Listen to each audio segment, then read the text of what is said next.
Bueno, ya tenemos a nuestros invitados, bueno, a nuestro compañero Sergio Canino, buenos días. Muy buenos días. Bueno, hoy tenemos a un ex juez. Como habrás comprobado, nuestros fichajes funcionan, ¿eh? Sí, además a mí siempre me gustó porque fue el juez de la cárcel.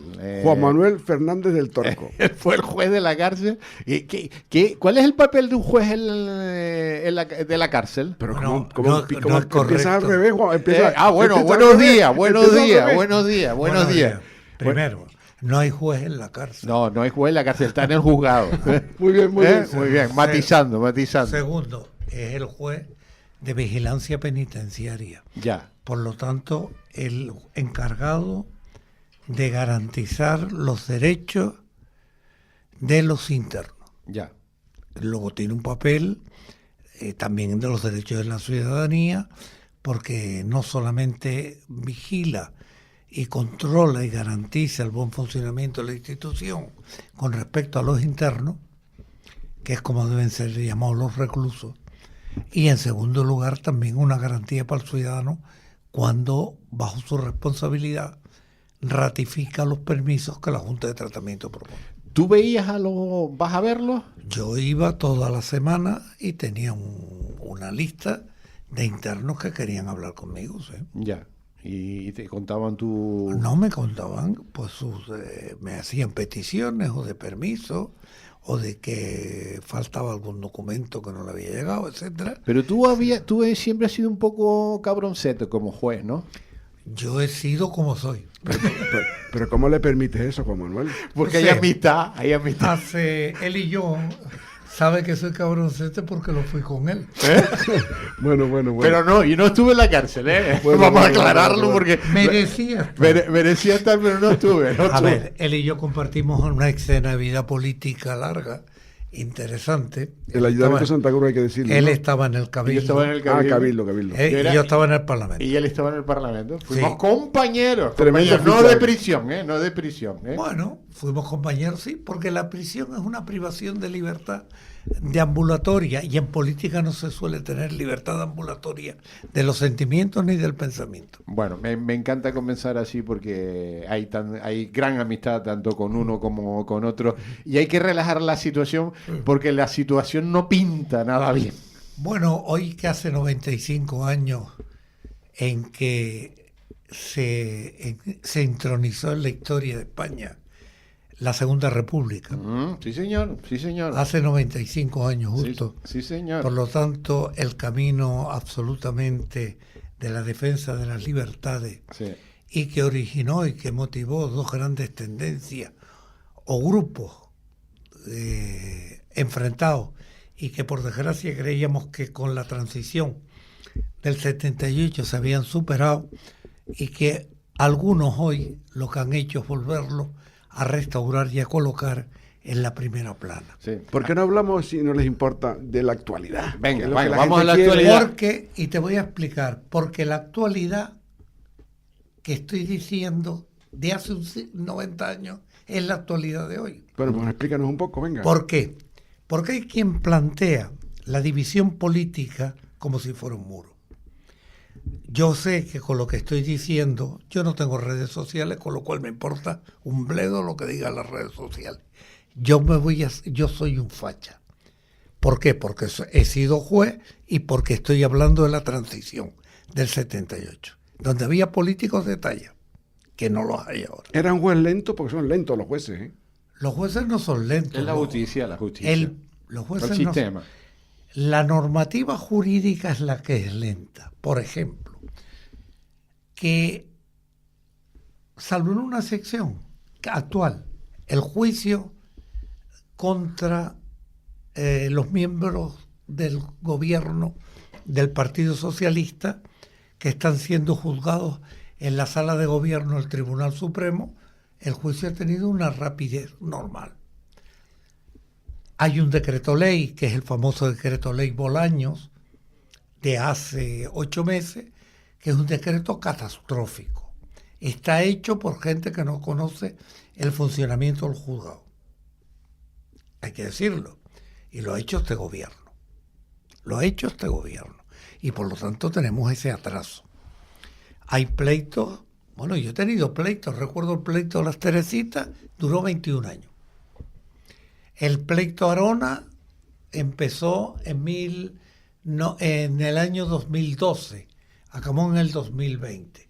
Ayer me han dictado una resolución de un pleito del año 17 de un juzgado de Fuerteventura. Algo no funciona. Eso está claro. Justicia lenta no es justicia. Guste o no guste. Ahora mismo estamos viviendo la etapa de que si te mandan al jurado, ¿por qué te imputan?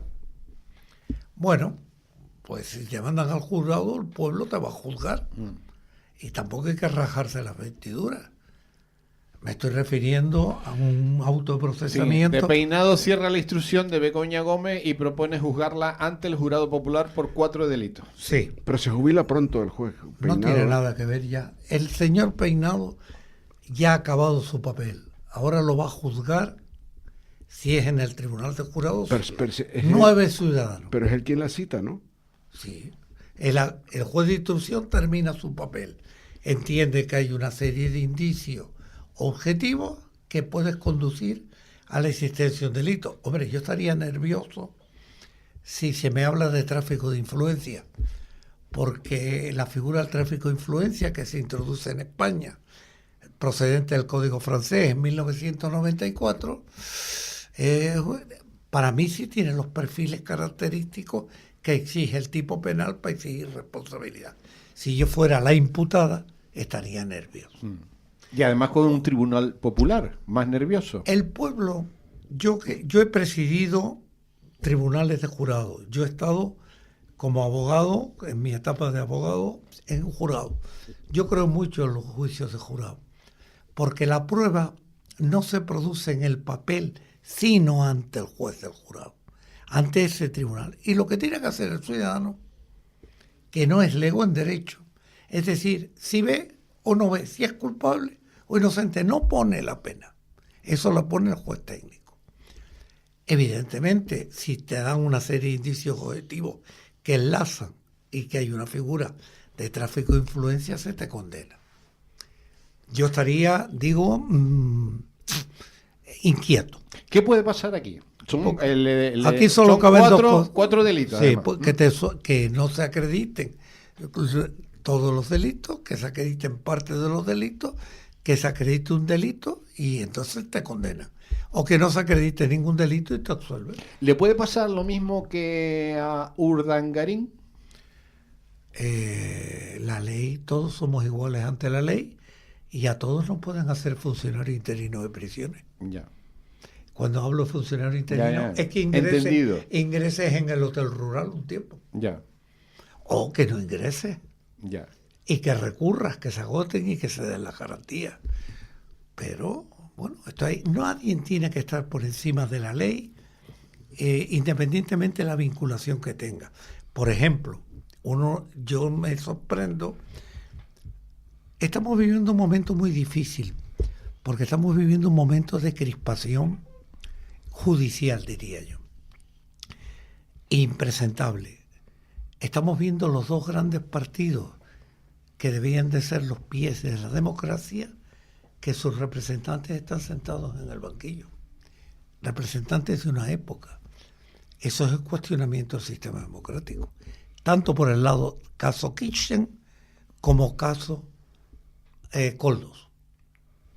No he ido a cargos políticos. Y esto es peligroso e incuestionable. Yo diría que debe ser hasta rechazable. Ya. Por el ciudadano. ¿Tú crees que la sociedad civil está a la altura de estos temas? Nosotros somos como los italianos. Una cosa es el gobierno y otra es la ciudadanía. Ya. Vivimos sin el gobierno. Ya. No tenemos presupuesto, claro. Ya.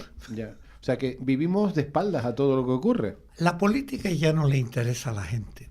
Qué desgracia. Porque cuando alguien olvida algo, repite las acciones y alguien quiere que se repita.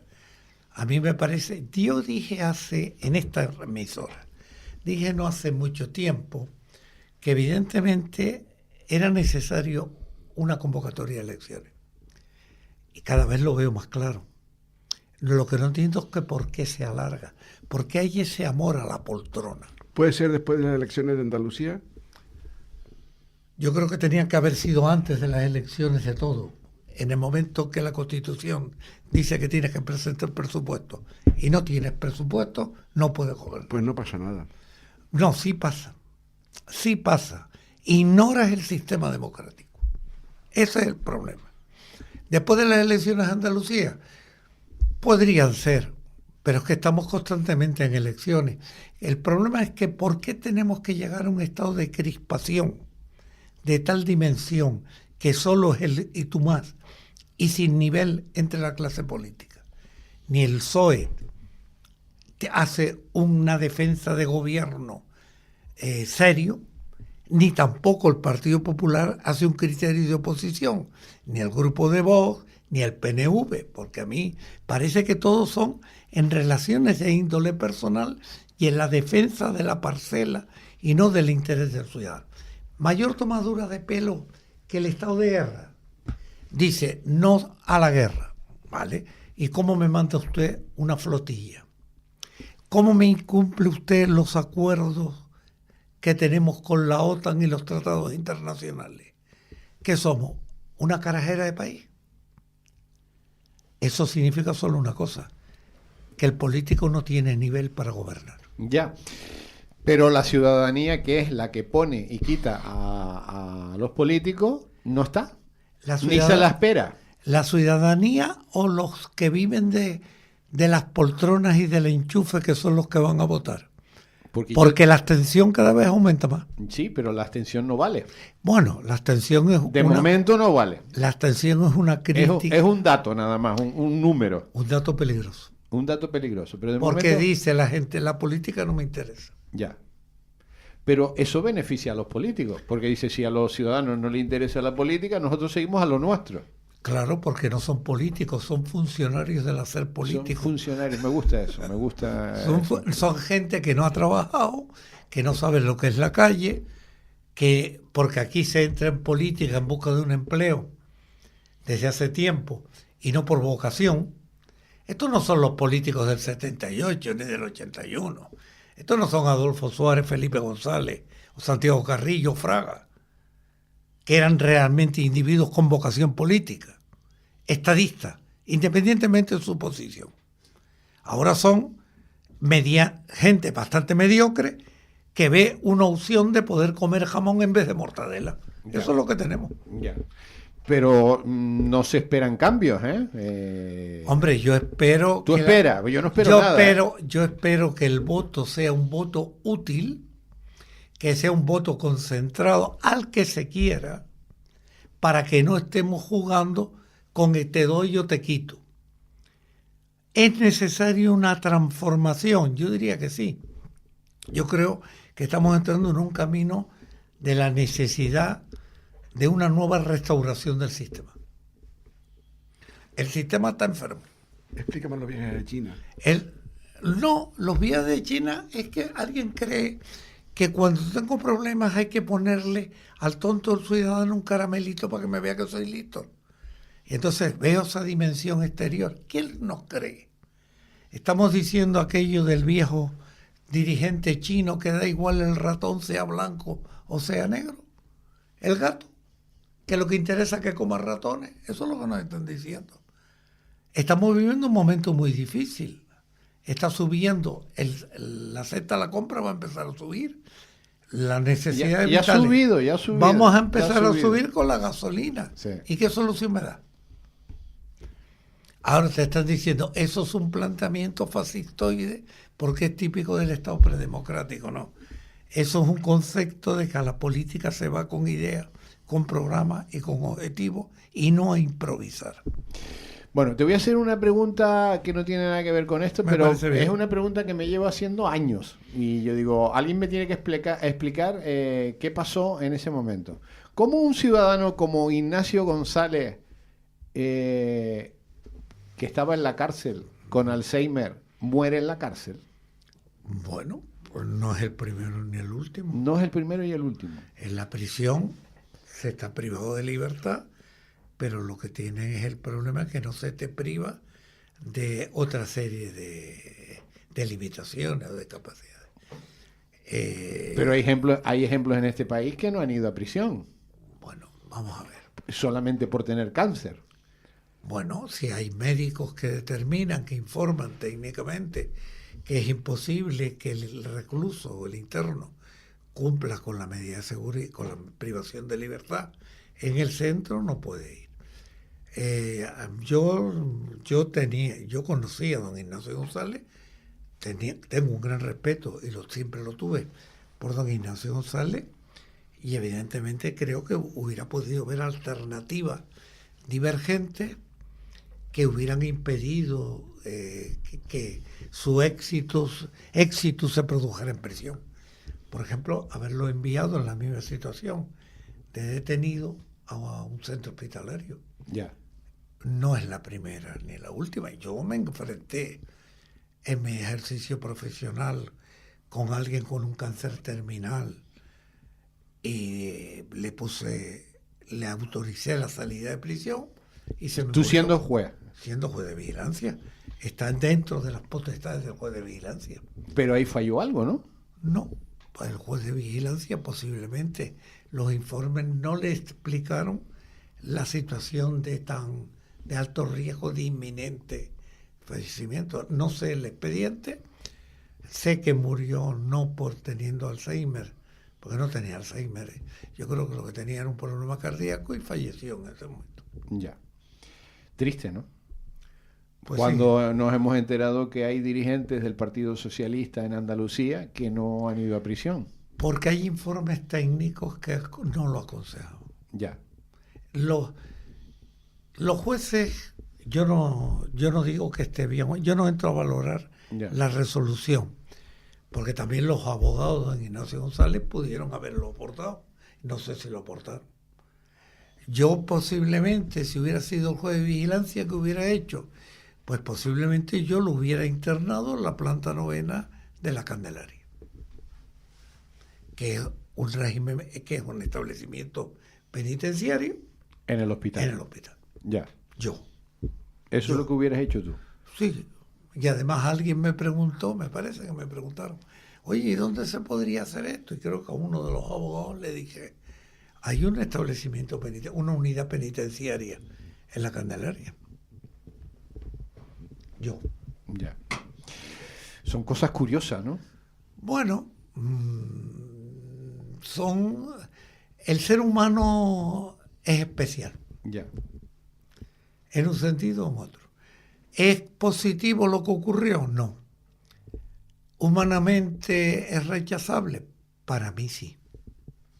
Yo creo que el ser humano tiene derecho, por muy delincuente que se sea, nunca podemos perder la dimensión de dignidad humana. Bueno, aclarado. Era una duda que tenía hace tiempo. Pero yo no sé quién es el culpable. No, yo no quiero buscar culpables, pero me llama la atención. Hombre, yo espero que eso no se repita. Ya. Porque claro, responsables no hay nadie. En justicia es como Franco, ser responsable ante Dios y ante la historia. Ya está dicho todo. Sergio, cambiamos de tercio. Venga, vamos a cambiar de tercio porque lo hemos puesto muy tenso al invitado. No. He dicho lo que quería decir. Es un veterano de guerra, yo que ¿Sí? sé. No, por ejemplo, yo lo digo, ese señor al cual se planteó era un señor que estaba condenado, si no recuerdo mal, por asesinato. Al que estamos hablando del... El que yo puse en libertad. El que pusiste en libertad. El 22 de diciembre y se murió el 25. Ya. Y murió en su casa. Ya. Yo lo puse en libertad. Lo asumí porque era mi responsabilidad. Y lo pudiste hacer. Y nadie... La ley le confiere al juez de vigilancia en los derechos y obligaciones una serie de potestades. Y se puede, esto decir que no se comparte no es ofensivo, es un posicionamiento subjetivo, crítico, constructivo. Más no se puede decir. A ver, Sergio, más preguntas, venga. Ay, creo que ha respondido bastante bien a un montón de cuestiones. Bueno, es un veterano. Bueno. Es un veterano. Bueno, los últimos minutos para ti. No, que es un veterano. Para mí es un placer escucharlo, a Juan Manuel Fernández del Torco, porque es un viejo veterano de la política en Canarias. Yo soy un adulto mayor. Sí. A mí hay que decir que fue el portavoz del gobierno, el parlamentario del grupo de gobierno en Canarias, y en un momento dado le hizo un corte de manga al gobierno y lo mandó para el carajo. No, y se fue. Eso es un delito, ¿eh? No, bueno, lo estoy exagerando. No, vamos a ver, yo no le hice un corte de manga al gobierno, ¿no? No. Este Miguel Ángel. Es una metáfora. Este Miguel Ángel. Yo lo que hice fue ser coherente. El portavoz parlamentario de cualquier grupo político es la voz del partido. Por lo tanto, si el partido defiende una tesis, es que claro, ahora me dirían, es que todo el mundo cambia porque tiene derecho a la reflexión. Yo creo que no, que hay que tener unos límites en los cuales no se puede cambiar. No se puede pensar todas las mañanas distinto a lo que se piensa el día anterior. Pese a que uno se trague el sapo cuando estás en política antes de desayunar, que decía el presidente Suárez que había que tomar. Yo mantenía una tesis muy clara en mi partido, que era también el partido del señor Suárez, que era que nosotros con respecto a la Universidad de La Laguna manteníamos la tesis de una universidad regional. Yo mantenía que tenía que haber una universidad regional y el tiempo me ha dado la razón, que había que mantener una tesis de universidad regional. Universidad única, por decirlo así. Sí, pero letras en una provincia, ciencias en otra. Eso une Canarias.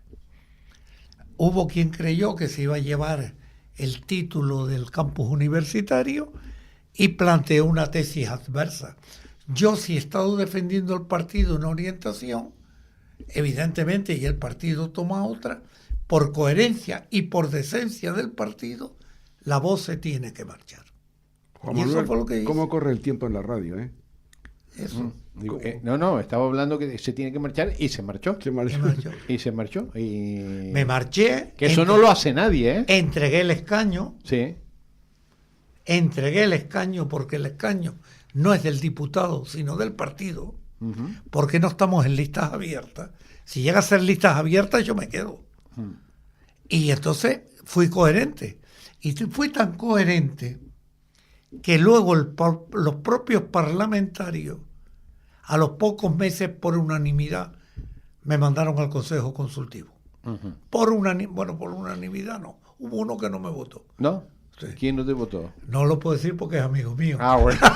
Pues eso es un buen amigo, ¿eh? Si no te votó... Ahora somos íntimos amigos y en una presentación de uno de mis libros me dijo que yo tenía razón. Sí. Pero me lo dijo 30 años. Hay que decir que fue presidente del Consejo Consultivo de... Tengo constancia. De Canarias, que es el órgano que revisa todas las leyes. Y que este señor me salvó la vida en un momento en que los caballos se desbocaron en la puerta del ayuntamiento. La historia de los caballos de la Laguna, sí. La viví. Que casi yo muero atropellado por estuve varias veces en el despacho cuando era presidente del Consejo Consultivo en un edificio espectacular de la Laguna. En la calle San Agustín. Que yo recomiendo ir a visitar. Que fundó Gumersindo Trujillo. Sí. Que fue uno de los fundadores y que adquirió esa sede y que yo creo que no lo hemos tratado bien pese al tiempo. Bueno. No hemos sido justos porque en Canarias el canario no suele, si tiene una posición, no suele tener buena acogida en su casa. Ya. Cierto. Lo ratifico. Hay que decir. El canario no es profeta en su tierra en la vida. En ningún punto, y esto lo planteo, ¿no? Ya. Para terminar, nos queda un minuto. Que nada, que tiene que volver porque... Sí. No, y vamos a ver, lo que pasa es que ya Juan Manuel se ha hecho herreño. Buena elección. Se ha hecho Herreño, una elección fantástica. Se ha hecho Herreño porque es consorte de Reña. Entonces ya está más en la isla del Hierro que en la isla de Tenerife. En su momento fue una autoridad del Hierro con el Cabildo. Tú estuviste después, ¿no? No, yo estuve de secretario, interventor y depositario del Cabildo. Sí, más no se puede ser ya. En el Cabildo. Entonces, ahora, en el año, sin morirse Franco, ¿sí? Que fue uno de mis primeros puestos de trabajo. Ya. Pasa que, claro, esto es como hablar de los Reyes Católicos. Ya. Bueno, y ahora está más en el Hierro, que se está muy bien allí en la isla del Hierro. No, ahora me estoy dedicando a escribir. Yo ya no me dedico, ya no lo. ¿Qué estás escribiendo? Pues ahora tengo un libro que va a salir sobre Pérez Galdós y he escrito una novela que estoy revisando que se llama El imperfecto juez. Y recientemente saqué un cuento que se llama El crimen del estudiante de Derecho y estoy empezando a dar mis primeros pasos en el ámbito cinematográfico. ¿Qué vas a hacer? Cuéntame. Una película. Pero vas a escribirla. Un corto va a ser. Corto, yo tengo el texto escrito y ya. ¿Vas a ser protagonista? No. Yo escribo el texto y entregué el guión. Hay 2 guiones que he planteado. Estamos discutiendo a ver cuál se coge. El del crimen del estudiante de Derecho o Atistirma libertad. Yeah. Son dos cortos en principio. Es decir, ya a mi edad tengo que empezar a hacer las cosas cortas. No voy a hacer Ya está la productora ya, ¿eh? No vaya a ser que me manden el telegrama a ese viaje que no te avisan para que hagan la maleta. Bueno, Juan Manuel, qué placer es tenerte con nosotros. Además te pedimos que vengas más. A mí me llamaron ayer. Sí. Te he llamado muchas veces, no me mientas. Sí. Me llamaron ayer y mira que tenía un gripazo. Bueno, yo acabo de llegar de Eslovenia. ¿De Eslovenia? La semana pasada. Qué bonito está aquello. Ojalá aquí estuviésemos en la misma textura. Bueno, Sergio Canino, un abrazo muy fuerte, hasta la semana que viene. Manuel, muchas gracias, ya sabes que tiene aquí cuando ustedes quieran y recuerden la Hacienda que por esto no me pagan. Bueno, nos vamos y volvemos después de las noticias.